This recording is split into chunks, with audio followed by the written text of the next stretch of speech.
श्री सद्गुरुदेव महाराज की जय। अवधूत चिंतन श्री गुरुदेव दत्त परम पूज्य श्री सद्गुरु संत एकनाथ महाराज की जय।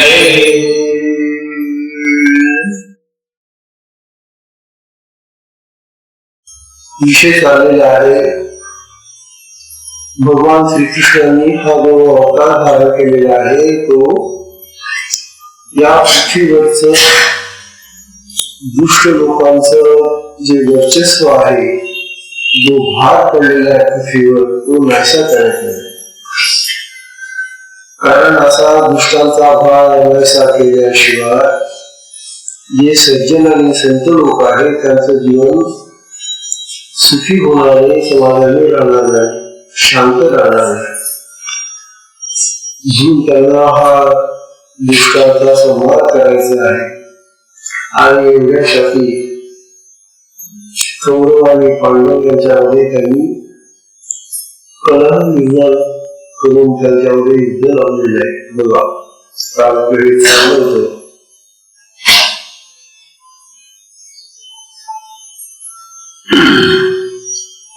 मुनी श्रीकृष्ण संकल्पे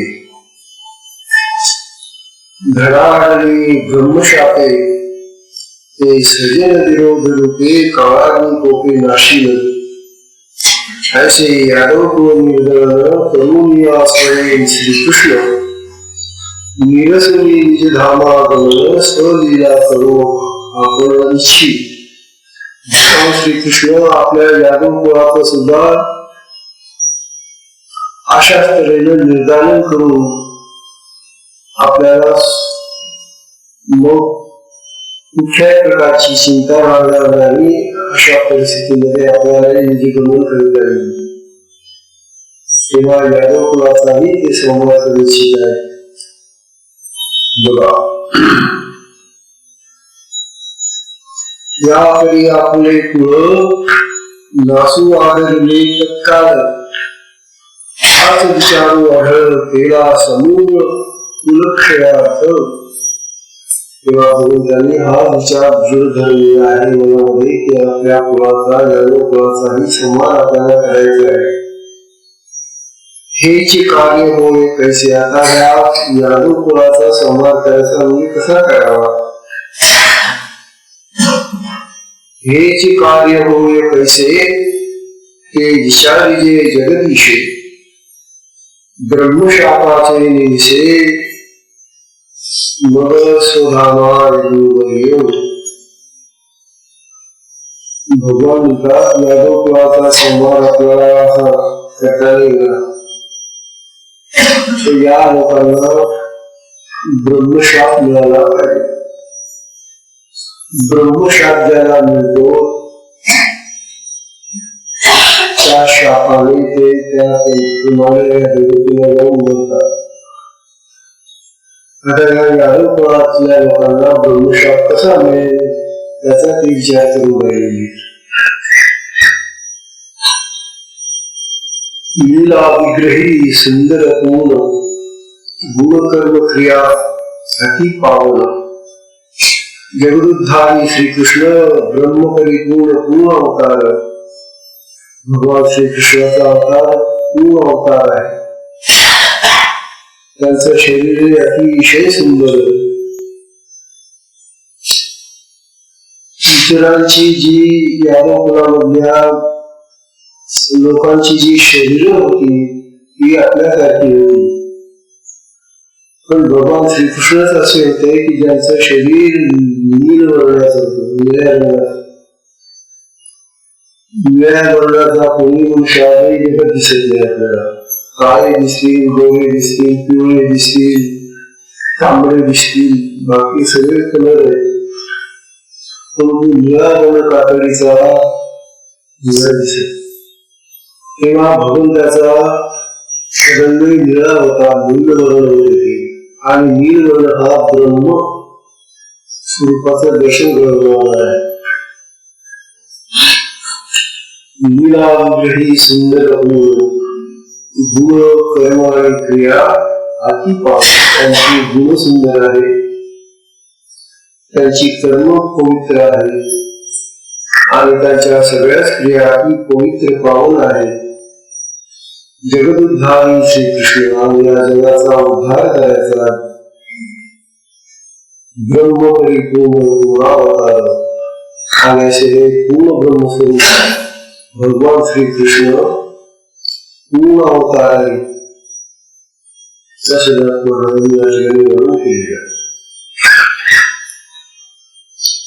बघा जो सकल मंगल पूर्ण, जो का गोकुळी कामिनी रमण, मोक्षाचे तारू स्वय श्रीकृष्ण, ज्याचे गरवेपण अलौकिक. वास्तविक भगवान श्रीकृष्ण मंगलातला मंगल आहे, अति पवित्र आहे. तो गोकुळात असताना त्या गोकुळातल्या गवळणींचा अतिशय प्रिय होता. मोक्षाचे तारू स्वय श्रीकृष्ण आणि प्रत्येकाला जो कोणी भगवंताचा उपासक असेल, भक्त असेल, त्याला मोक्ष देण्याचे कार्य भगवान श्रीकृष्णांचे. ज्याचे बळवेपणा अलौकिक, बघा ज्याचं बळवेपणा अलौकिक म्हणजे ज्याचं सौंदर्य बघा, सत्य बघा अलौकिक होत.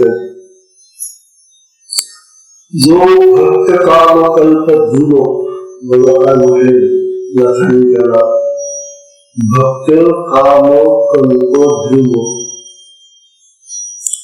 भक्तांच्या कामाला पूर्ण करणारा कल्पवृक्ष होता भगवान श्रीकृष्ण.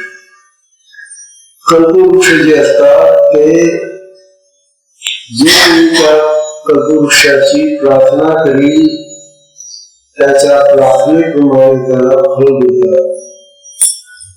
कल्पवृक्ष हा भक्तांना त्याच्या इच्छेप्रमाणे फळ देणारा वृक्ष आहे. त्याप्रमाणे भगवान श्रीकृष्ण हे भक्तांचे कल्पतरू होते. जो भक्त काम कल्पध्रुव, ध्रुव म्हणजे झाड, कल्पध्रुव म्हणजे कल्पवृक्ष, मनोहर घनश्याम आणि भगवान श्रीकृष्ण दिसायला अतिशय सुंदर दिसत होते. आणि ते कसे होते? मेघश्याम. मेघश्याम म्हणजे मेघाप्रमाणे निळ्या वर्णाचे होते, नील वर्णाचे. बघा आता हे जरा फिकट झालेले हे चित्र, पण फारच सुंदर चित्र होते. नील वर्णाचं भगवान श्रीकृष्णाचे चित्र.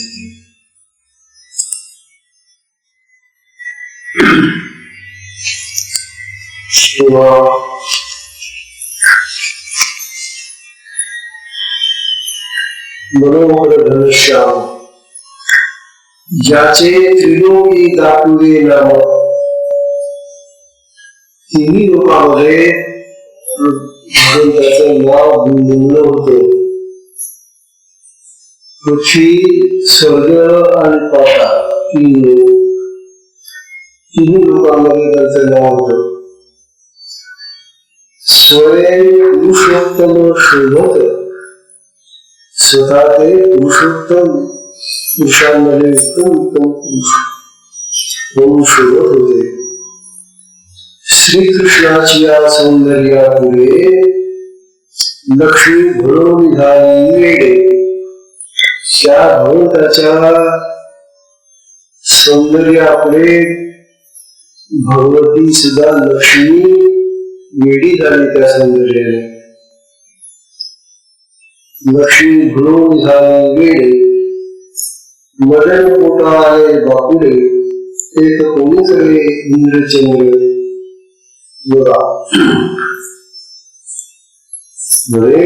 मदन पोटाळे म्हणजे तिच्या कधी मदन म्हणजे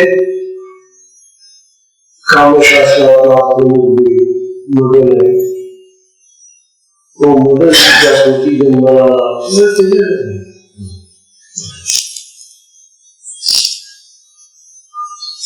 कोटी जन्माला मदन मोठा आणि बापुरे ते तर कोणीकडे इंद्रचंद्र जिथं मदन कामदेव सुद्धा जिथं जन्माला येतो तिथे इंद्र आणि चंद्र कोणीकडे त्यांचं सौंदर्य ज्याचे त्रैलोक्य पावन नाम भगवान श्रीकृष्णाचं नाव सुद्धा त्रैलोक्यामध्ये पवित्र पावन होतं. जो काही असुराते भस्म राक्षसांचं भस्म करणार ते नाव होतं. तो बोलजे अवाप्त काम म्हणजे पूर्ण काम भक्ता सुगम सर्वदा. तो भक्तांना नेहमी सुगम होता. सुगम म्हणजे सहजगत्या प्राप्त होणारा. भक्त सहजगत्या भक्ताला प्राप्त करत असत. बघा श्रीदेवीचे दरवेपण म्हणून श्रीकृष्ण आकाशी आले जाणार. अरे या तिन्ही लोकांमध्ये जे काही सौंदर्य असेल, चांगलं असेल, चांगले गुण असेल, ते सगळं भगवान श्रीकृष्णाकडे जमा झालं होतं. म्हणजे भगवान श्रीकृष्णाकडे काय नाही असं नाही, सगळं आहे. शक्ती आहे, सौंदर्य आहे, समाधान आहे, शांती आहे, ज्ञान आहे, सगळं आहे. असे भगवान श्रीकृष्ण होते.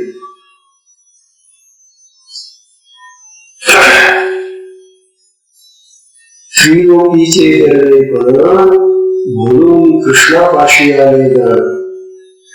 ना कृष्ण देशे दरवेपण शोभे संपूर्ण पिढी होती. तेव्हा कृष्ण रूपानेच ते दरवेपण म्हणजे सौंदर्य तीन लोकांमध्ये शोभून उठलं.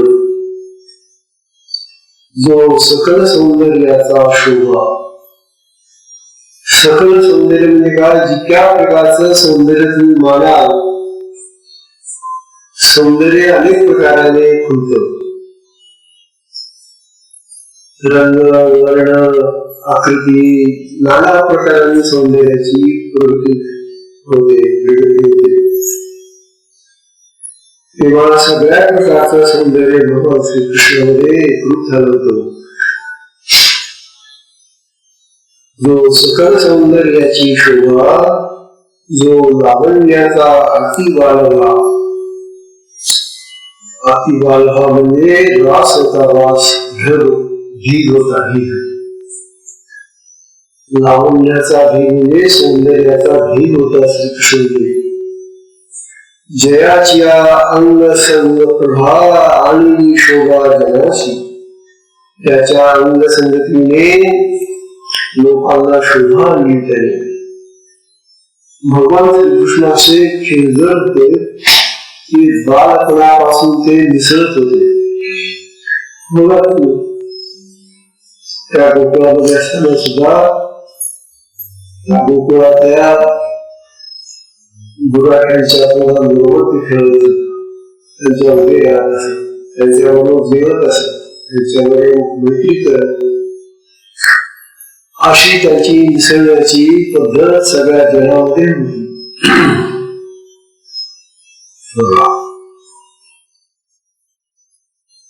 जो हरिसुखाचा सोलीव बघा, हरिसुख जे आहे, भगवंताचं जे सुख आहे त्याचं सोलीव सुख होत. ते अर्थ होता सुखाचा. ही सुख सुखावते परम सुख. किंवा सुखाला सुखाची पुन्हा प्राप्ती होऊन परम सुख जे प्राप्त होत ते होते. ज्याचे विश्रांतीशी देख हो अत्यंतिक दिसावा. आणि सगळ्या सौंदर्याची खान, सगळ्या सौंदर्याचं स्थान ते भगवान श्रीकृष्ण असल्यामुळे सगळ्या प्रकारचं सौंदर्य देखील दिसावा घेत होतं. बघा, ज्याचे विश्रांती घेत तेच होत अत्यंतिक विसावा, तो अमूर्त मुक्ती धारण भगवान श्रीकृष्ण अमूर्त तसे पाहिलं तर ब्रह्मस्वरूपामध्ये ते असत, परंतु मूर्तीमध्ये ते प्रगट होत होते, आकाराने ते प्रगट दिसायचे. ही सकल लोक लावण्य, सकल लोक लावण्य म्हणजे लोकांमध्ये सुद्धा लावण्याच्या ज्या कल्पना आहेत त्या त्यांच्या ठिकाणी दिसायच्या. शोभाशोभी श्रीकृष्ण शोभेला आणखी शोभावण्याचं कार्य भगवान श्रीकृष्णाने केल्याचं. सौभाग्य संपूर्ण साचिरा आणि सौभाग्याचं साधन रूप गोंडस रूप भगवान श्रीकृष्ण.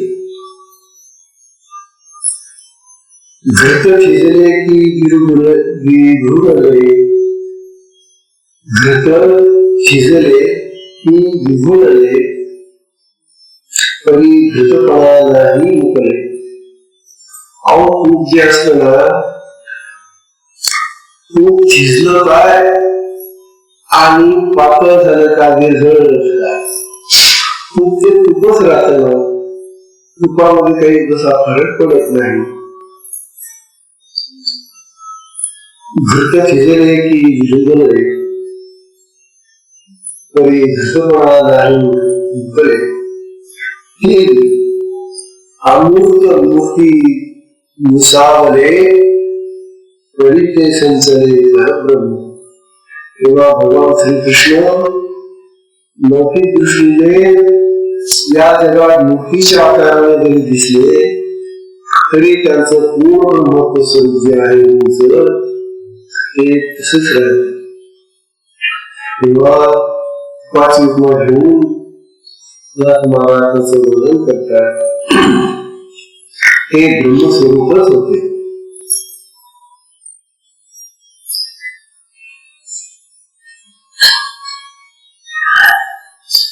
तयाशी देखलियाची पुरे, देखा देखी देखणे सरे. पाहणाऱ्याला असं वाटायचं की या कृष्णाला किती पाहणं, कोण भरत नसेल. आणि म्हणून तुम्ही बघा गोकुळामध्ये त्या कृष्णाला त्या गवळी त्या ठिकाणची ती बालक सारखे पकडून राहायचे, कारण त्याचं मनच भरत नसेल त्यांना पाहून. लागता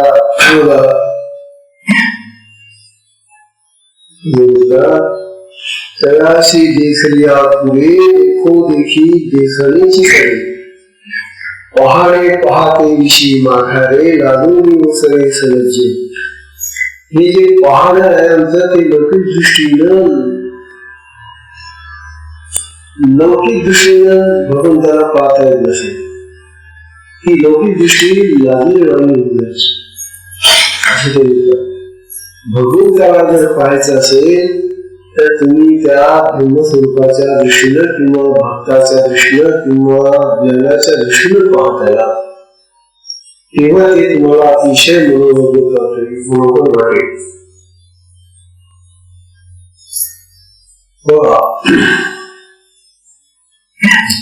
दृष्टी घाली दे ढेकर, दृष्टी घाली दे ढेकर, आपण आपले शेजार होऊन या पराकर सुखावे साचार श्रीकृष्ण होती. आपली दृष्टी ढेकर देईपर्यंत त्या श्रीकृष्णाला पाहत बसायचे. जसं मनुष्य काही खात असताना ढेकर येईपर्यंत खात बसतो, तसा दृष्टीला ढेकर येईपर्यंत त्या भगवंताला ते पाहत बसायचे. आपले शेजार होऊन या परापर सुखावे साचार श्रीकृष्ण, आणि आपल्या दृष्टीला पूर्ण सुख प्राप्त होत असे भगवंताच्या दृष्टी.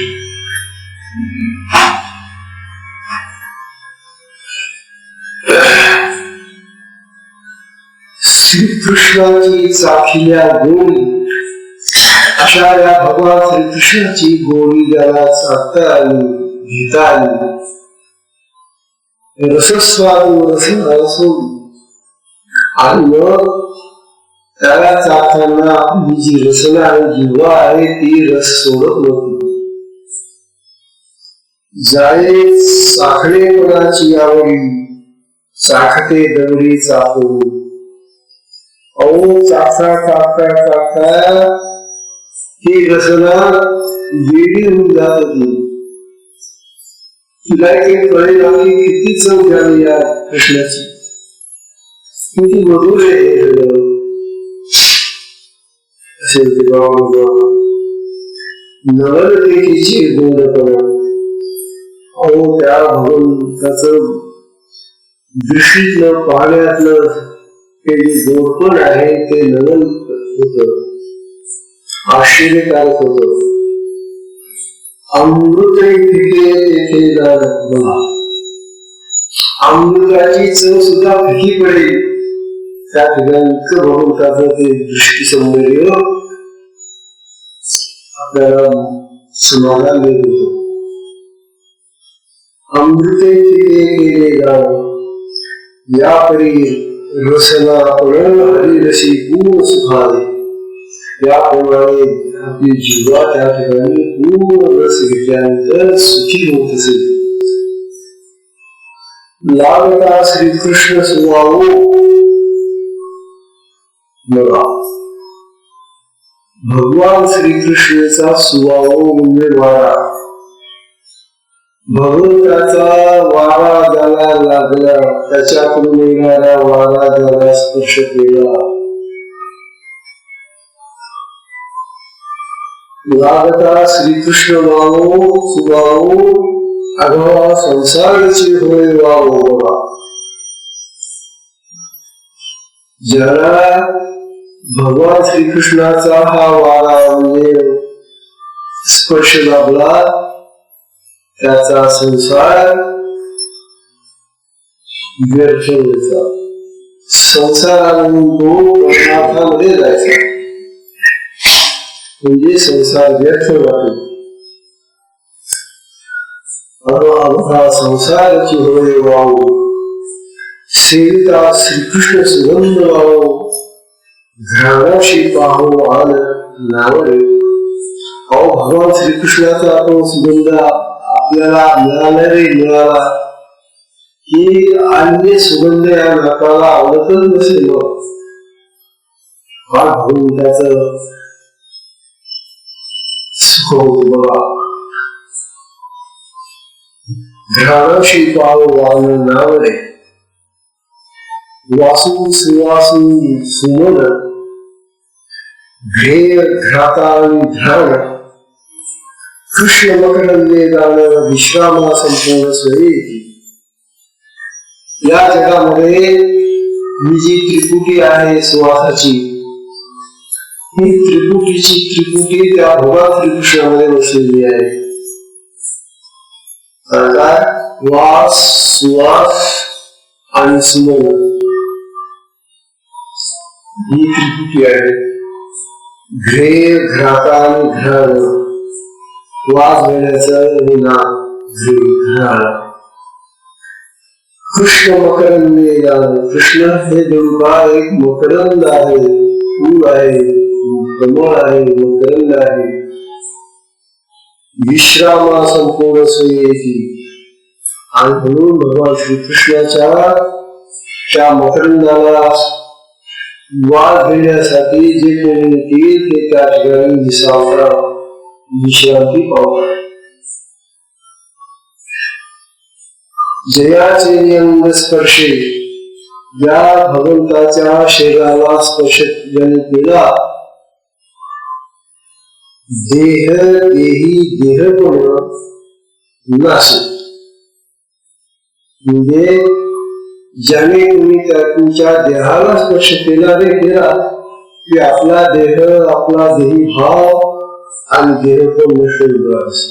म्हणजे स्वतः मनुष्य आपण विसरून जात असे आपल्या देहाला. त्यांचा देह इतका मधुर आनंदजनक आणि समाधानी होता आणि सुखी होता की त्यांच्या त्या स्पर्शाने आपण आपला देह विसरून जातो असं म्हणायचं. देह देही देह नासे अंगचे अंगा ते कसे विसरे आकायचे देह बुद्धी. आपलंच अंग त्यांच्या अंगामध्ये शिरायचं किंवा त्यांचं अंग आपल्या अंगामध्ये शिरून आपला देह आपण विसरून जात असतो. तात्पर्य विदेही भाव भगवान श्रीकृष्णाच्या अंगस्पर्शाने प्राप्त होत असे आणि म्हणून जो त्यांना पकडायचा प्रयत्न करायचा गोकुळामध्ये लहान असताना त्यावेळेला अद्भुत गोळच होते.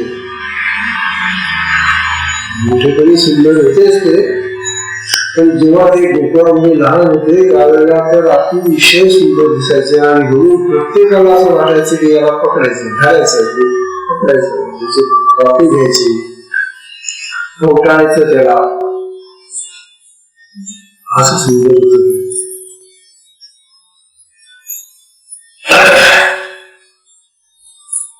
कठीणाचे कठीण गेले. ज्याला काही एखादी गोष्ट कठीण वाटत असेल त्याने भगवान श्रीकृष्णाला स्पर्श केला की त्याचं कठीण पण गेलं. कठीणाचे कठीणपण गेले, मृदूचे मृदूपणा गेले. कृष्ण स्पर्शे ऐसे केले, स्पर्शाचे ठेले स्पर्शत्व. नागमहाराज म्हणतात, अहो त्याच्या अंगाला स्पर्श ज्याने केला मग आपल्या शरीराचं जे कठीणपण आहे किंवा मृदुत्व आहे मऊपण आहे ते सगळं नाही समजायचं आणि आपलं शरीर कसं आहे हेच आपल्याला कळायचं नाही त्याच्या शरीराच्या स्पर्शाने. म्हणजे आपण आपला जीवभाव आपला देहभाव विसरून जातो. तयाची पठणे वाचा ठाऊ वाच्य वाचकांचा नीती शब्दे कुसोवी. बघा नीती शब्दे कुसोवी साचा करी शब्दांचा निशब्द. आता त्याचं वर्णन जर करायचं तर का कृष्ण पाहिलं का तुम्ही त्यांनी पाहिलं नसेल त्यांना कृष्णाची जर माहिती द्यायची झाली म्हणजे शब्दांनी द्यावी लागेल ना. तो गोकुळातला कृष्ण का हो कसं कुठे काय कसं आहे तर जो कोणी त्यांचं वर्णन करायला लागेल त्याचे शब्द संपून जायचे पण वर्णन संपूर्णच होईल असं काही सुंदर होतं त्याचं. याची पठणे वाचा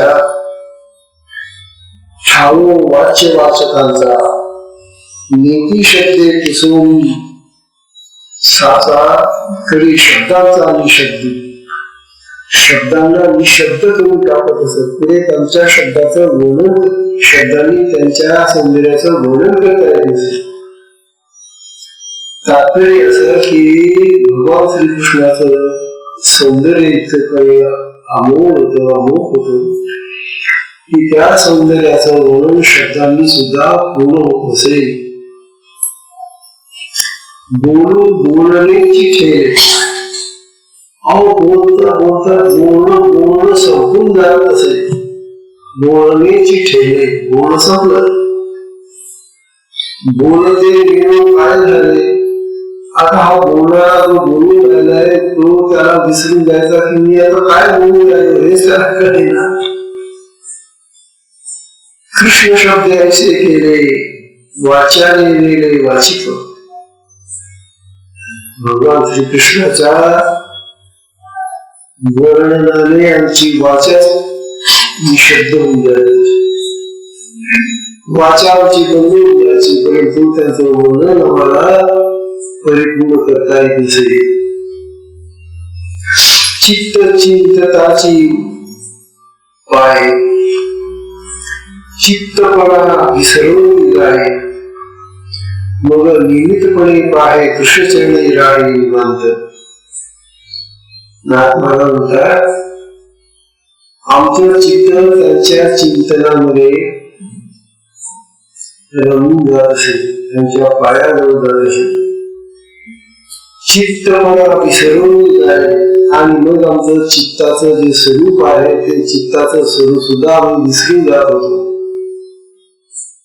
मग निश्चितपणे पाणी कृष्णचरणी राहिली वाच. तेव्हा तुम्हाला श्रीकृष्णाचं ते स्वरूप अखंड राहावं असं वाटत असेल तर तुम्ही त्याच्या चरणाशी नित्य राहा, अखंड राहा, त्यांच्या चरणाचा ध्यास घ्या, ते तुम्हाला अखंड मग राहतील. चित्त चिंता चिंतन, चित्त चिंता आणि चिंतन तिहींची इंद्रिये आठवण मग ही त्रिपुटी आहे ती संपून जाते. चित्त चिंतन आणि चित्त चिंता आणि चिंतन ही त्रिपुटी जी आहे चित्ताची ती संपून जात होती. तिहींची इंद्रिये आठवण चिंतनाची श्रीकृष्ण चरण ब्रह्म परिपूर्ण विलसित.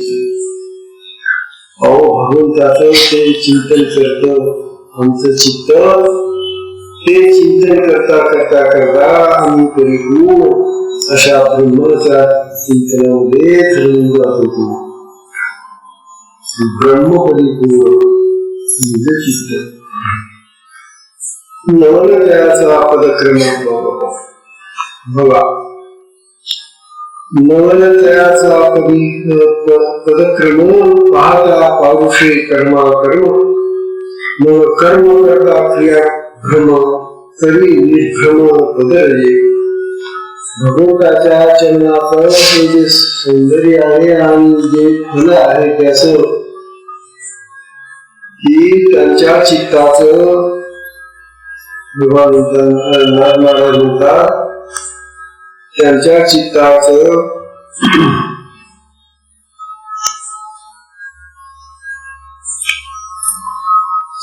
चित्तचिंता आहे तर नवलतयाचा पदक्रम. नवलतयाचा पदक्रम म्हणजे त्यांची भूमी वरफलेली पावलं पदरज.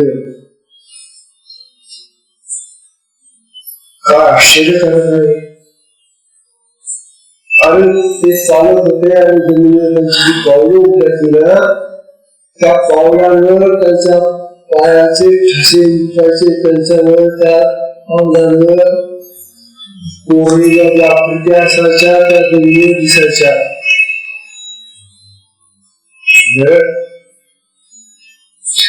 नवलतयाचा पदक्रम, पदक्रम म्हणजे पावलांच्या ठशांचा क्रम. पाहता पारुषे कर्म कर्म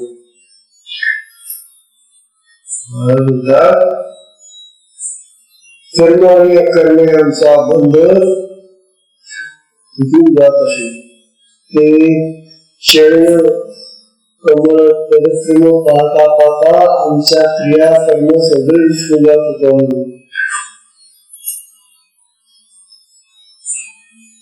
ती कर्मक्रियांचे लाग कर्माचे मुख्य माया अंग तिचा विभाग बोललेली. आता ही जी माया आहे, शक्ती आहे, ज्या मायेनं हे सगळं कर्म निर्माण होत, ती माया शक्ती ही त्या ठिकाणी विश्वामाला येत असेल.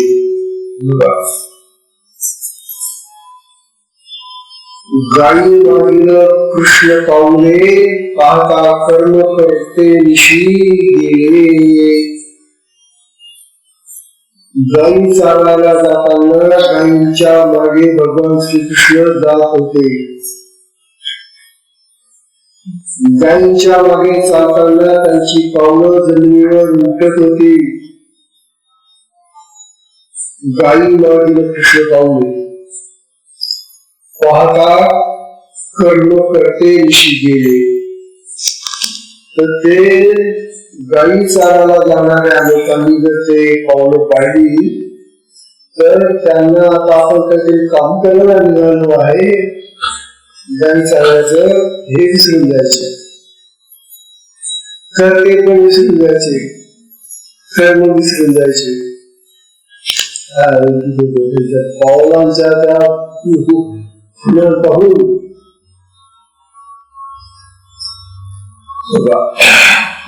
जयाचे कीर्ती श्रवणे, आता त्यांची जी कीर्ती पसरली होती ती ऐकताना श्रोता मुले श्रोतेकडे, जो ऐकणारा आहे तो ऐकणारा म्हणून राहत नसेल, श्रोता श्रोता राहत नसेल. वक्ता पावशे वक्तेकडे, श्रवणे पावणे परब्रह्म. बघा, वक्ता सुद्धा वक्ता राहत नसेल, त्यांच्याबद्दल तुम्ही काही बोलत असला तर तो वक्ता वक्ता राहत नसेल, आणि पावणे श्रवणे परब्रह्म, ते परब्रह्माचं स्वरूप होतं. म्हणून ऐकणं वगैरे सगळं परब्रह्मामध्ये चालतं असं म्हणतात. सत्संगाची वेळ झालेली आहे, सत्संगाला विश्रांती, सत्संगाला विश्रांती द्या.